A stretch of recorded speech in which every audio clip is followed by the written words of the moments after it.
আজকে ডাকসুর লিপি নুরুর রক্তাক্ত হতে হবে।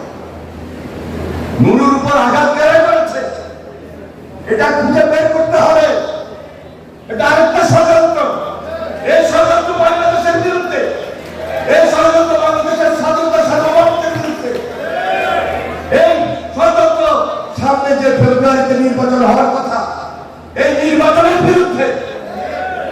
জামাত ইসলামীর নেতা এখানে রয়েছেন আমি, ওনার মাধ্যমে কেন্দ্রীয় হবে জানাতে চাই, ঐক্যের মধ্যে যদি বিন্দুরত পাগল সৃষ্টি হয়, সুযোগটা ফ্যাসিস্ট দখল হবে, সুযোগটা ষড়যন্ত্রকারীরা দিবে, যারা দেশের শত্রু, যারা স্বাধীনতা সার্বভৌমত্বের শত্রু। তাহলে আজকে জুলাই আন্দোলনের যে প্রজন্ম, জুলাই আন্দোলনের যে রাজনৈতিক দল, সবাই মিলে যে ঐক্যের জায়গা ছিলাম, সে ঐক্য আবারও আমাদের মধ্যে বিরোধ সৃষ্টি করে এই বাংলাদেশকে রক্ষা করতে হবে। আজকে আওয়ামী লীগ বসে নেই, পার্শ্ববর্তী দেশ বসে নেই, হাজার হাজার কোটি কোটি টাকা পাচার করেছে। সেই টাকা দিয়ে আজকে জাতিকে অবরুদ্ধ করে রেখে ষড়যন্ত্রের বীজ নতুনভাবে বপন করে আমাদের এই নির্বাচনকে বানচাল করে দিতে চায়। সুতরাং আমি আমার বক্তব্য শেষ করার পূর্ব মুহূর্তে এটাই বলছি, বৃহত্তর স্বার্থের জন্য ক্ষুদ্র স্বার্থ ক্ষুদ্র মতভেদ ত্যাগ করে বাংলাদেশটাকে নতুন করে করতে হবে, নতুন করে বাংলাদেশটাকে নির্মাণ করতে হবে। আর সেই নির্মাণের ক্ষেত্রে আমি মনে করি বাংলাদেশ জাতীয়তাবাদী দল যে ৩১ দফা দিয়েছে সেটি প্রধান, সেটা অনেক গুরুত্ব বহন করে।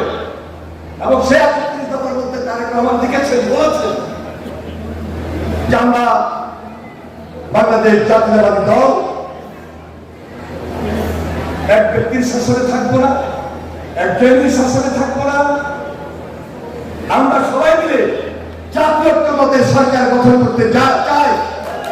যারা মিলে ফাঁসিবাদের বিরুদ্ধে লড়াই করেছে, যারা মিলে আমরা সবাই এই ফাঁসিবাদের বিরুদ্ধে আন্দোলন সংগ্রাম করেছি, সবাই মিলে বিতর্ক বিশিষ্ট পার্লামেন্ট, নিচের হাউস উপরের হাউস, নিচের হাউসে সরাসরি জিতে আসবে এবং উপরের হাউসে রাজনৈতিক দল, শ্রেণী পেশার মানুষ সবাই সেখানে অংশগ্রহণ করে জাতীয় ঐক্যের সৃষ্টি আমরা করবো।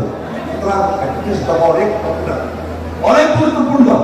৩১ দফা নিয়ে যখন মাঠে গিয়েছি তখন আমরা বুঝতে পারি নাই যে ৩১ দফা এই জাতির কাছে, জাতির সামনে এত জনপ্রিয় হবে। আমি তাই আমাকে সেলুট করি, ধন্যবাদ জানাই। দেশের বেগম খালেদা জিয়া আজকে সম্মানিত, তার পরামর্শে আমরা আন্দোলন সংগ্রাম করে এক এবং ঐক্যবদ্ধ ছিলাম সকল রাজনৈতিক দল। সুতরাং সম্মানের টাকা দেশের বেগম খালেদা জিয়া রয়েছে, সবাই মিলে দেশটাকে করব, জাতীয় ঐক্যমতের সরকার গঠন করব।